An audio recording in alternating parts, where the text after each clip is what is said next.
তোমাদের সবাইকে স্বাগত জানিয়ে আজকের ক্লাসটি শুরু করছি।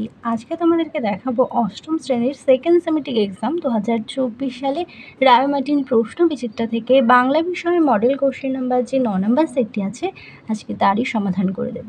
চলো আর দেরি না করে এবার আমরা দেখে নিই। প্রথমেই বলেছে সঠিক উত্তরটি নির্বাচন করো। একের এক দাগে আছে সত্যিই তো অসময়ে এসে পড়ে কাজের ক্ষতি করে দিলাম।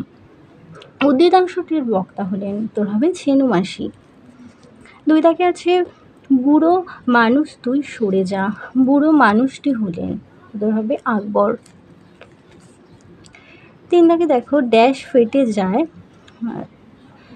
ড্যাশ ফেটে বয়ে যায় এই গান, উত্তর হবে বিশ্বের বুক। 4 নম্বর প্রশ্ন, পাড়াগার দুপোহর ভালোবাসি শীর্ষক কবিতাটি যে কাব্যগ্রন্থের অন্তর্গত সেটি হলো রূপসী বাংলা কাব্যগ্রন্থের অন্তর্গত। 5 দাগে আছে ক্রোধ আমাদের চরম শত্রু। এখানে ক্রোধ যে ধরনের বিশেষ্য সেটি হলো ভাববাচক বিশেষ্য। এবার দেখো 2 দাগে চলে যায়, অতি সংক্ষেপে নিচের প্রশ্নগুলোর উত্তর দাও। 2-এর 1 দাগে আছে মানুষই ফাঁদ পাচ্ছে, কবি একথা কেন বলেছেন? উত্তরটি তোমরা লিখবে যে শিকারী যেমন ফাঁদ পেতে পশু পাখিকে বন্দি করে, তেমনি মানুষ যেন গোপনে চতুরতার সঙ্গে অন্য মানুষকে ধরতে চাইছে। অথবা দিয়ে আছে চেনেন না ওদের, ওদের পরিচয় দাও। ওরা হলো সমাজে কর্মহীন ছন্নছাড়ার দল। ওরা হলো কর্মহীন ছন্নছাড়ার দল।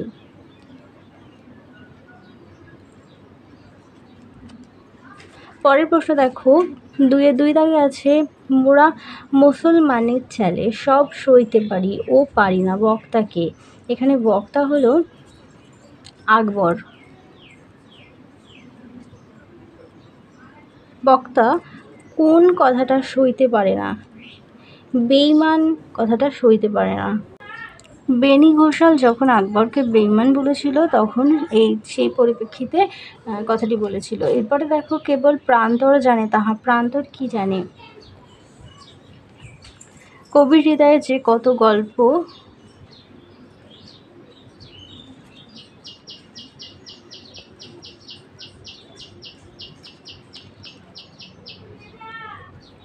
কোন গল্প কাহিনী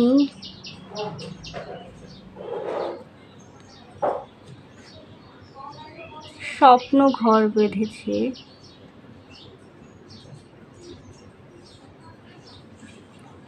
তা প্রান্তর জানে। এরপরে আছে দেখো 4 দাগে অঙ্কুর বের হবার জন্য কি কি প্রয়োজন বলে লেখকের মনে হয়েছে? উত্তাপ জল ও মাটি। পরের প্রশ্ন দেখো 5 দাগে আছে আলংকারিক অব্যয় কি উদাহরণ দাও।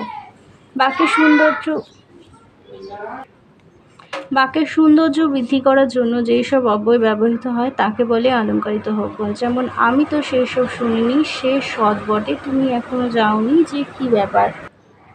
6 দাগে আছে নির্দেশ অনুযায়ী বাক্য পরিবর্তন করো। বলেছে তোর নাম কি রে, এটা অনুজ্ঞাবাচক বাক্যে করতে হবে, হবে তোর নাম বল।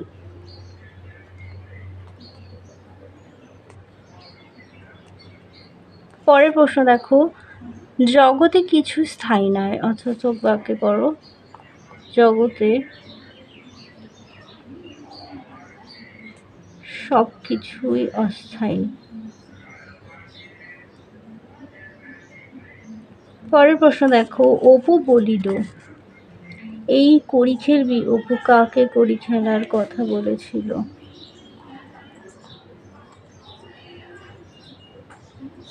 সরি, এখানে আরেকটা রয়েছে। হাত শব্দটি ব্যবহার করে ভিন্ন ভিন্ন অর্থে দুটি বাক্য রচনা করো। হাত হচ্ছে দায়িত্ব অর্থে, যেমন আমার হাতে কোনো কাজ নেই, আর একটা হচ্ছে অঙ্গ অর্থে, ছেলেটি হাত কেটে গেছে। এরপরে দেখো 8 দাগে আছে অপু বলিল এই কড়ি খেলবি। অপু কাকে কড়ি খেলার কথা বলেছিল? উত্তর হবে বঙ্কাকে। এরপরে অথবা দিয়ে আছে একটি ছোট্ট মেয়ের সঙ্গে দুর্গার বেশ আলাপ হয়েছিল, মেয়েটি হলো টুনি। চলো এবার পরের প্রশ্নে চলে যাই। 3 দাগে চলে যাই। 3-এর 1 দাগে আছে বুকু অবাক হয়ে ফেলফেলিয়ে মায়ের মুখের দিকে তাকিয়েছিল। বুকুর মায়ের নাম কি? বুকুর মায়ের নাম ছিল নির্মলা। সে এইরকমভাবে মায়ের মুখের দিকে তাকিয়েছিল কেন?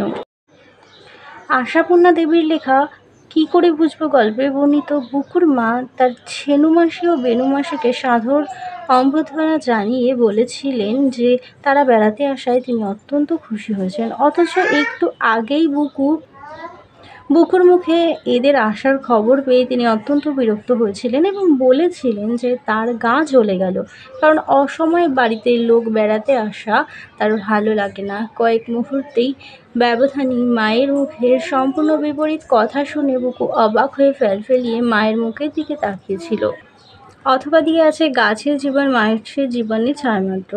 উদ্ধৃতাংশটির মধ্য দিয়ে লেখক কী বোঝাতে চেয়েছেন তা সংক্ষেপে লেখো। গাছের কথা প্রবন্ধে জগদীশচন্দ্র বসু বলেছেন, গাছপালাকে ভালোবাসতে শিখে তিনি অনুভব করেছেন যে মানুষের মতোই গাছেরাও আহার করে, দিনে দিনে বাড়ে। মানুষের মতোই তাদেরও অভাব, তাদেরও দুঃখ কষ্ট আছে, জীবন ধারণের জন্য সৎ ব্যবস্থা আছে। কিছু মানুষ যেমন প্রতিকূল অবস্থায় বাধ্য হয়ে চুরি ডাকাতি করে, কোনো কোনো গাছের মধ্যেও সেই প্রবৃত্তিও দেখা যায়। মানুষের বিভিন্ন সদ্গুণ যেমন পারস্পরিক সাহায্য, বন্ধুত্ব, এমনকি মানুষের সর্বোচ্চ গুণ স্বার্থত্যাগ ও গাছের মধ্যেও দেখা যায়। মানুষ মায়ের মতোই প্রয়োজনে সন্তানের জন্য জীবন ত্যাগও গাছের মধ্যে দেখা যায়। মানুষের সঙ্গে গাছের সাদৃশ্যমূলক ধর্ম লক্ষ্য করেই লেখক গাছের জীবন মানুষের জীবনের ছায়ামাত্র মন্তব্যটি অবতারণা করেছেন।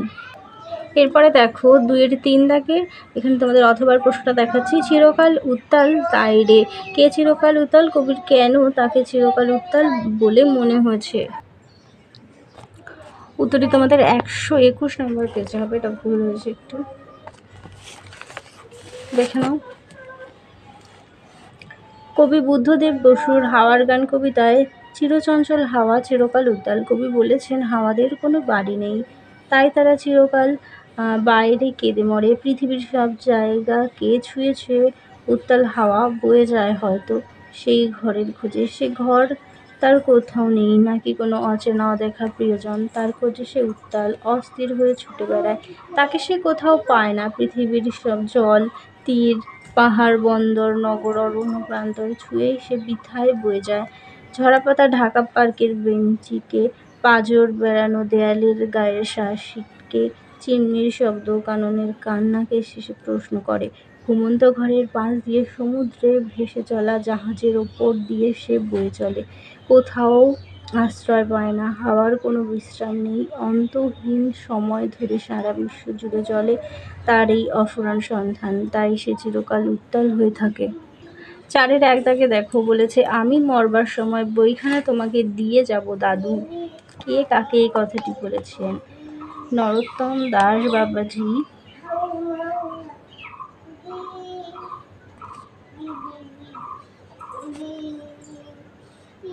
অপুকে কথাটি বলেছে।